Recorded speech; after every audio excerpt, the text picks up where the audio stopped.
that you found a girl and you're married now.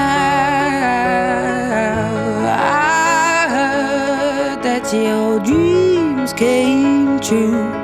Guess she gave you things I didn't give to you. Old friend, why are you so shy? Ain't like you to hold back or hide from the light. I hate to turn up out of the blue uninvited, but I couldn't stay away, I couldn't fight it. I had hoped you'd see my face and that you'd be reminded that for me it isn't over. Never mind, I'll find someone like you. I wish nothing but the best for you too. Don't forget me, I think I'll remember you say sometimes it lasts and loves, but sometimes it hurts instead.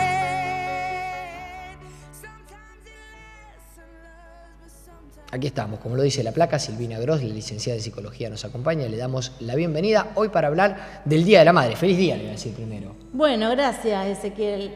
Un placer estar de nuevo acá y feliz día a todas las madres el día domingo de la región, ¿no? Bueno, ¿cómo lo vamos a analizar al tema de la madre hoy en cuanto a la psicología? Qué amplio, ¿no? Uy, re amplio, vamos a abarcar una mínima parte, Sí. ¿no? Pero un poco pensar en este rol de la madre. Y una de las cosas que yo quería marcar en esto es que importante es que ese rol de la madre sea un rol de alguna manera con un cierto orden, ¿no? Ser madre implica poder pensar en otro más que en uno mismo. ¿Por qué en otro más que en uno mismo? Porque en realidad está primero un bebé, después un niño, después un adolescente, Claro. Alguien que necesita ser cuidado, alguien que necesita crecer, ser educado, acompañado en la vida. Y algo que uno ve muchas veces en el consultorio es mamás que ponen a sus hijos en el lugar de objeto, ¿no? No de sujeto, no de una persona con sus propios deseos, con sus propios anhelos, con sus propias necesidades, sino en el lugar de objeto. Y esto cuando uno lo ve, ¿por qué en el lugar de objeto? Porque un objeto es algo que yo tengo para lo que yo quiero, Claro. para lo que yo deseo o para lo que yo necesito. No es algo en lo que yo esté pensando en qué necesita ese hijo, qué es lo que tengo que enseñar, Claro. en qué lo tengo que acompañar, qué es lo que tengo que corregir, ¿no? En definitiva, muchas veces uno de los que se ve tanto en esto es esas mamás que a veces duermen con sus hijos y que duermen con sus hijos hasta una edad Tienen bastante 10 años, avanzada, por ejemplo. ¿no? Por ejemplo, ¿no? ¿Hay Entonces, una edad o hay que tratar de que el chico tenga su espacio y desde un principio duerma solo? Yo creo que es un beneficio también para... A mí me gustaba cuando era chiquito escaparme un rato y ir a la cama de mis quién viejos. no? ¿A quién no? ¿A quién no? Quedarme mirando en aquella época el viejo videomatch, ¿no? De la década del 90, acostado en la cama con mi papá mientras a lo mejor mi mamá se pegaba una ducha, pero después partía.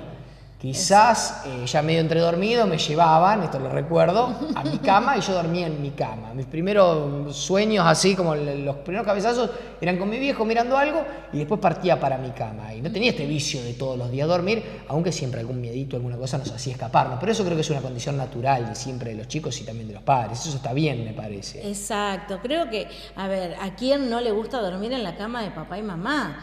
Todos queremos dormir en la cama de papá y mamá. El tema es, una cosa es cuando vos esporádicamente, ¿no? A veces pasaba que papá se iba de viaje y bueno, todos aprovechando la cama de mamá. He conocido casos en donde se turnaban cuando son varios hijos para dormir con mamá. El tema es cuando eso es siempre. Claro.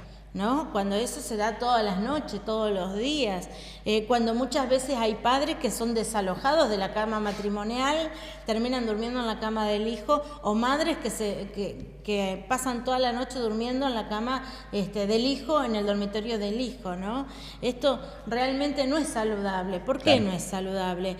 Porque sin que la madre se lo proponga, ese chico en el roce con el cuerpo, con la madre, recibe una estimulación que no la puede interpretar. Claro.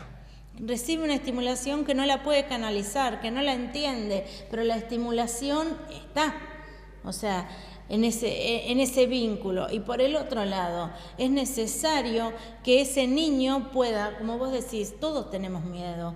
Todos los chicos pasan por momentos de miedo y ese miedo tiene que ver más que nada con estar lejos de papá y mamá y con que te pasen cosas, porque en la noche oscura uno no puede ver a papá y a mamá que te hacen sentir protegido. Claro. El tema es que los padres no están para que ese hijo sea un objeto de su satisfacción, sino que están para acompañar y ayudar a crecer a ese hijo. Y una de las cosas que uno tiene que acompañar y ayudar a crecer a un hijo tiene que ver con poder enfrentar los temores. Claro. Yo no puedo quejarme el día de mañana que tengo un hijo adulto y que tiene una fobia, cuando era chico no lo acompañé y no le ayudé a enfrentar los temores, a sentirse seguro a pesar de que mamá y papá no están en la inmediatez, Sí, ¿no? sí, Vistos, sí. tocados en ese momento. Entonces, por eso digo, está bueno esto de pensar que los hijos no son objeto. Y una de las cosas que uno ve muchas veces también en el consultorio es, por ejemplo, cuando las mamás ponen un límite que supuestamente el hijo no va a soportar, el hijo lo recibe sin grandes conflictos, Claro. pero la que se angustia es la madre. Claro. ¿No? Por ejemplo, cuando tienen que terminar de amamantar, ¿no? Entonces, la que se angustia es la madre. ¿Por qué? Porque en realidad eso estaba sostenido desde el placer que le daba a la madre, no desde la necesidad del chico. Claro. Entonces, poder pensar que esta es una persona que necesita ser acompañado, criado, educado, contenido, y que esa mamá y ese papá, en este caso estamos hablando más de la madre, tiene que acompañar en eso, no pensando tanto en lo que ella le parece, quiere, desea, sino acompañar a ese hijo en la educación. Y esto nos llevará a poner en palabras, a enseñar, a generar situaciones de aprendizaje y a aprovechar las situaciones diarias para generar ese aprendizaje en los chicos, desde las cosas típicas, mínimas de todos los días, diarias, rutinarias, ¿no? Y por el otro lado me parece importante poder destacar que una madre no tiene que sentirse en ese pánico angustiante cuando algo le sucede al hijo. Hay mamás que entran en angustias tremendas, en crisis, que no pueden ni siquiera contenerse, ¿no? Y esto lo único que genera es una inestabilidad, una incertidumbre y una angustia profunda, una amenaza, un sentido de amenaza hacia el hijo. ¿Por qué? Porque la mamá está para contener.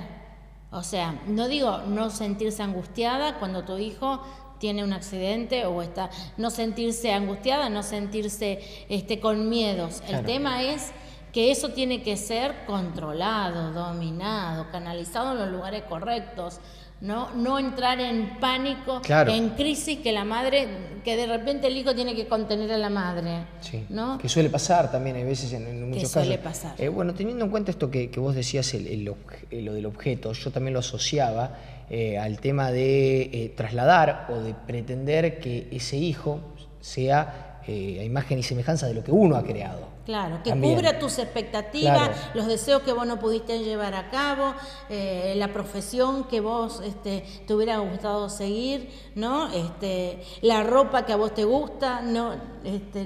Toda madre cuando va a comprar ropa con su hijo o con su hija, Sí. muchas veces termina escogiéndole lo que le gusta a razón de que al hijo no le gusta o a la hija no le gusta eso, y porque tiene deseos tan diferentes, ¿no? Claro. Y ahí es donde uno ve en el diario vivir el sujeto, la persona con derechos, con deseos, con responsabilidades diferente a esa mamá, ¿no? Entonces, empezar a respetar esto. Obviamente que uno no puede dejar en el libre albedrío a un chico que está criando, que está educando, que está creciendo, dejarle con una libertad absoluta. No se trata de eso, pero sí se trata de poder pensar qué es lo que ese hijo necesita. y poder pensar no solo en el aquí y ahora, sino en el transcurso del tiempo, o sea, qué hombre o qué mujer quiero yo formar de ese hijo, generar en ese hijo, qué valores le quiero transmitir, cuáles son las cosas que yo considero que una persona adulta necesita para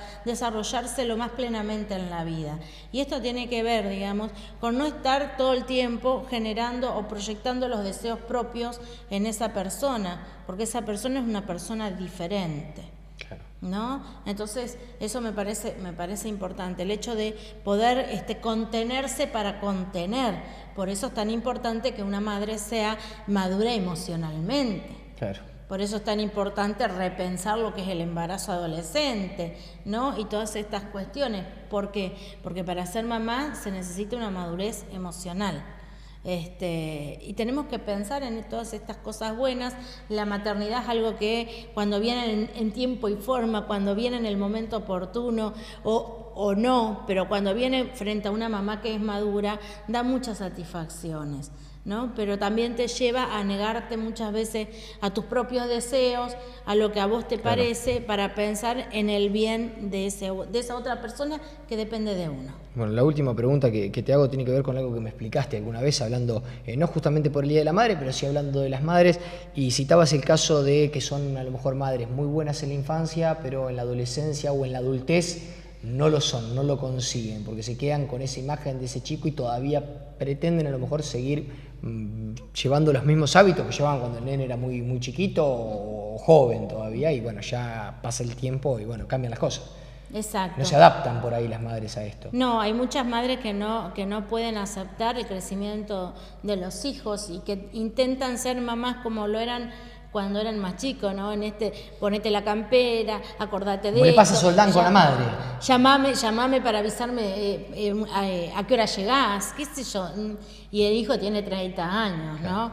Entonces, una vez más, ¿no? Como a lo largo de toda la historia, uno está para acompañar a ese hijo, ¿no? Cuando ya es grande y cuando ya es adulto, uno tiene que seguir acompañando, pero acompañar no significa invadir, ¿no? Acompañar tiene que ir asociado de respeto, ¿no? O sea, muchas veces es muy difícil para los padres ver que un hijo adulto está tomando una decisión que se sabe que no va a ser una buena decisión, pero ya es adulto, uno no se puede meter. En todo caso tiene que acompañar, en todo caso no ir a meterse dando su opinión, sino esperar que ese hijo venga a pedir la opinión del padre, y que frente a los errores de las malas decisiones de estos hijos adultos también seguir acompañando, ¿no? También tomarse el espacio para reflexionar, pero al ritmo de ese hijo que es, o de esa hija que ya es un hombre, una mujer, que ese hijo, un hombre, una mujer, pueda venir a pedir ayuda al padre, a la madre, pueda escuchar o pedir un consejo, pero no estar invadiendo todo el tiempo, tratando de dar mi opinión. Muchas veces termina siendo una manipulación y termina siendo algo violento, en donde el padre quiere imponer al hijo adulto lo que considera que debe hacerse.